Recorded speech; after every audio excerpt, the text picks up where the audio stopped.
Hey, what's going on everybody, and welcome back to the Whiskey Cove. And on today's episode, it is that time of the month. These are the whiskeys and bourbons to be released in the month of September. Run the video.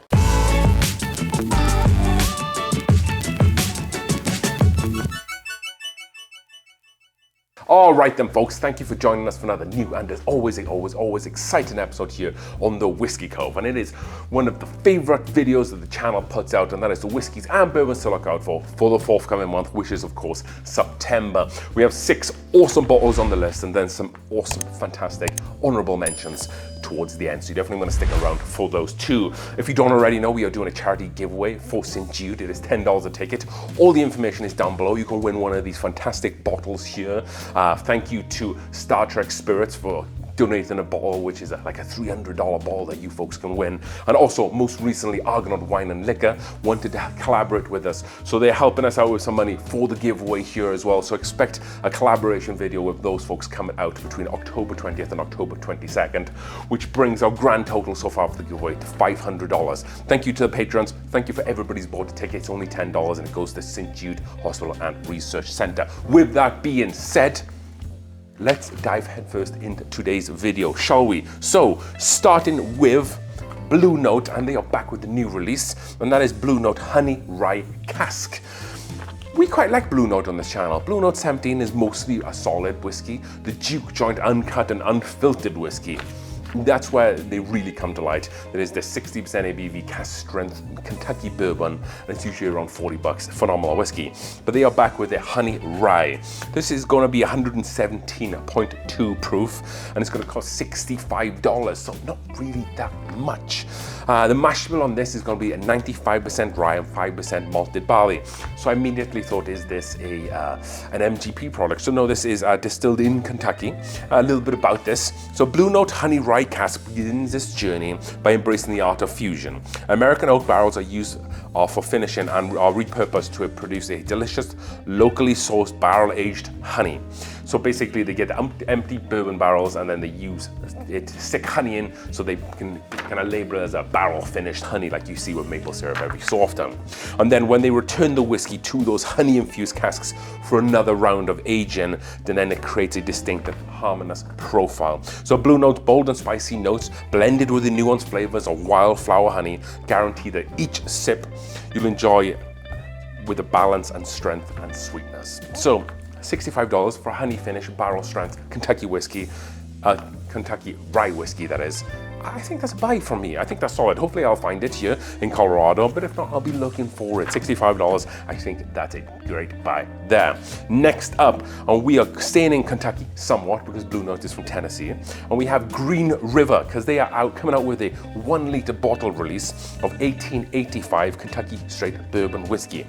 Check this bottle out. So this is going to be coming in at 42.5% ABV or 85 proof. So not the highest ABVs in the world. So this is going to be maybe like a what we like to say on the channel, more of like a school night whiskey. You can drink a couple of pours of it and then go to work and go to school the next day. You shouldn't be drinking if you're in kind of high school, but go to the university and go to college the next day and you will still feel refreshed and ready to go. Great thing about this is only going to cost $22 for a 1-liter bottle. I don't know what this is going to taste like, but I'm definitely going to pick up a bottle if I can find it, because that price and that ABV, yes, you know, it's a sipper, like I said, like an everyday sipper, but hopefully it's good that it can stand up to that price tag.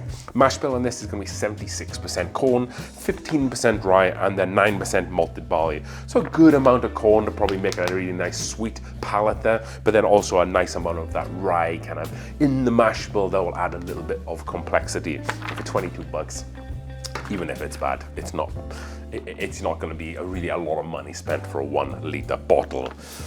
Next up, it is that time of the year where Booker's is back for a new release. So the Jim Beam Distillery are producing Booker's 2024-03.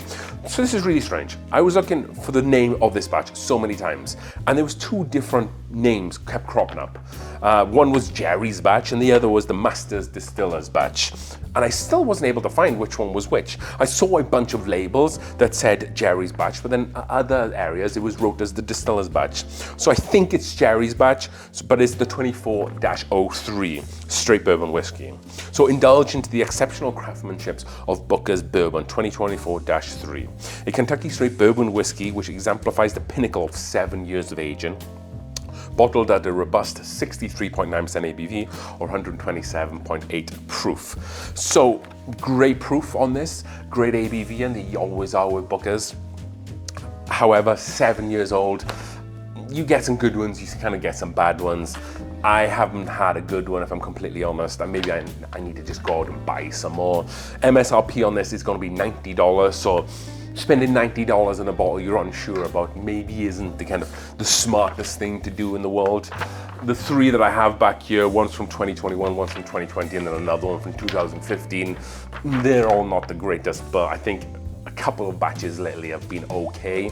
Booker's is made up of a bunch of different mash bills. They pull barrels from all over different warehouses, so I'm not able to bring you that mash bill because I don't quite know what barrels they're bringing, but you are able, when it gets released, to go onto the Jim Beam website, and then you're able to kind of see the different barrels and where they pull and the ages of those barrels. Booker's do also come with a card that'll tell you on the bottle as well. That'll come in the box.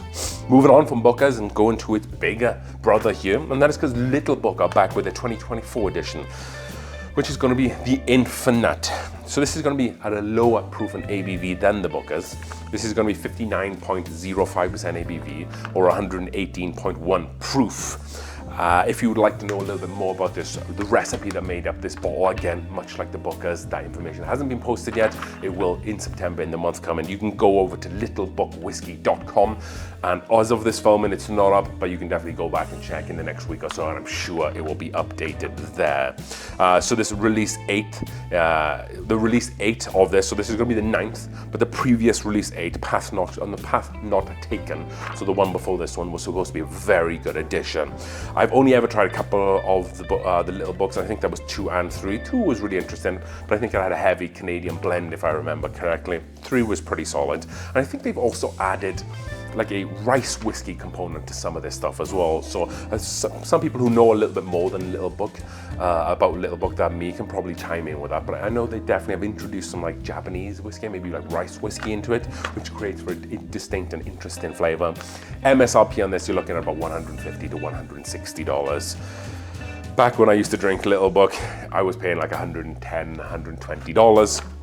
So 160 is obviously a step up, but there's a lot of whiskey and prices that are being inflated right now. If you're someone who collects the little books and thoroughly enjoys them, then this is gonna be one that you're definitely gonna keep an eye out for there. So moving on, we are going to Yellowstone because they are back with their annual release, the 2024 limited edition release. So this one must come in like a square bottle, as you'll see on the screen here, and they come out with it every year, and it's always 101 proof or 50.5% ABV, and it's the limited offering that they bring out once a year.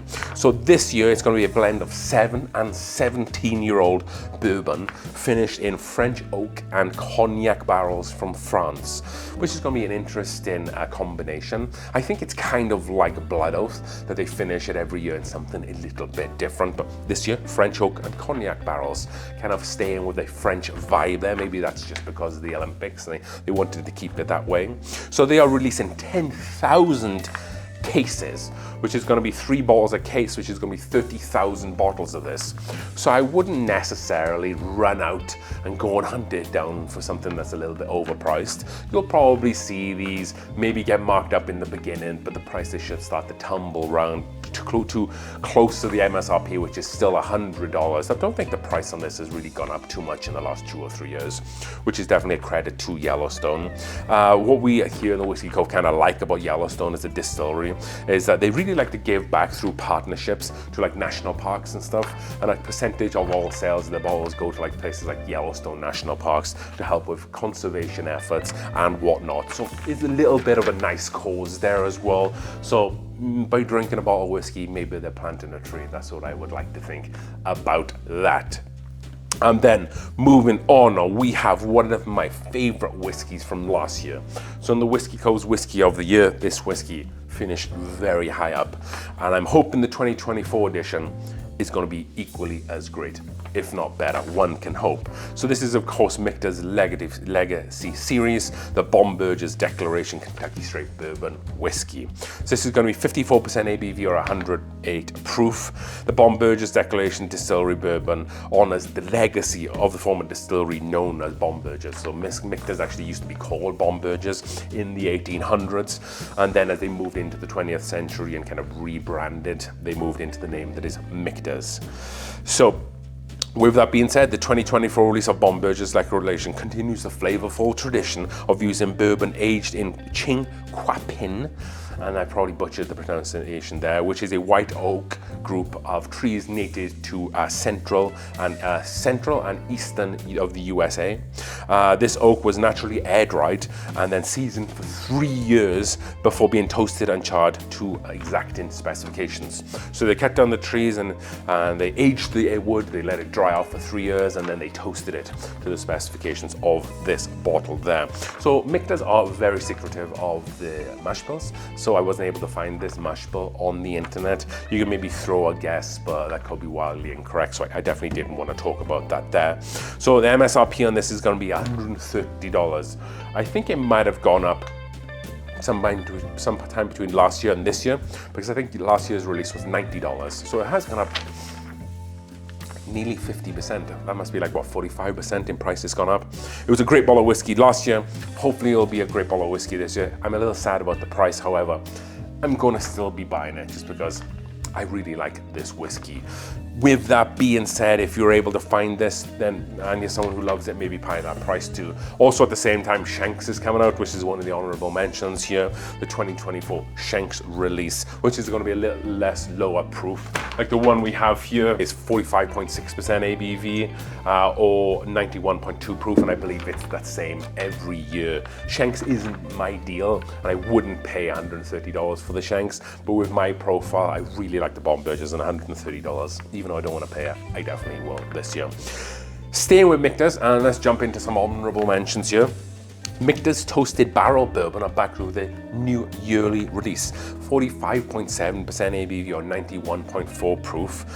So they use two different toasting methods. So first off, they use like a fire char is what they said on the website, and then the second toast is 18-month air-dried wood, and then they char it. So they have two different methods of how they char their barrels, and then they blend it all together and combine to make the Michter's Toasted Barrel Bourbon. I do like the Michter's Toasted Barrel much more than I like the Michter's Toasted Barrel Finish bourbon. So like the sour mash is okay, but I much prefer just the traditional Michter's bourbon instead.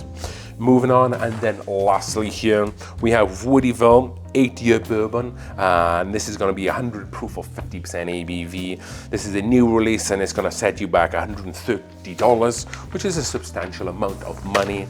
And then lastly, we have a new Woodford Reserve release. So this is going to be a distillery only release, and this is going to be their blended malt series. And I actually have this bottle right here. So they're only going to be releasing it in pints, and it looks a little something like that. So this is the Blender's Malt, which is 45.2% ABV or 90.4 proof. It is part of the Woodford's Distillery Only series. It is a blend of different malted whiskies and then finished in a ruby port barrel. MSRP is $65 for a 375 milliliter bottle, and I will say personally, it was not worth the money because as you can see, I've cracked this bottle already. Mash bill on this is 51% barley, 47% corn, and 2% rye, as all the mash bills are blended together. This just missed the mark for me. For $65 for a small bottle like this, yeah, you're paying like $130, close to $150 for a full bottle. It just missed the mark for me. So this is a bottle I wouldn't take a look on. But if you're down in if you're down in Woodford and you want to get something that is specific to the distillery, then you might be able to get this. And that's the reason I bought it. They don't kind of have their own single barrels there. This is kind of like the single barrel offering that they had there. So hopefully you've enjoyed today's video. Yes, a lot of information to get through. And I know I talk a little faster in this video because I definitely want to get all the information out there in a timely manner as best we can. After this video, definitely go down below, check out the St. Jude raffle. Thank you to Star Trek Spirits for donating the captain's table. Thank you to Charles, that bourbon dude, for donating the H. Taylor small batch, the patrons who do such a good job, and also Argonaut Wine and Liquor, who are sponsoring an episode here on the Whiskey Cove, and all that money is going to St. Jude. So definitely buy a $10 raffle ticket if you'd like. If not, just share this video, like, comment, and subscribe. As we say in this channel, as we drink through the whiskeys one glass at a time. Cheers.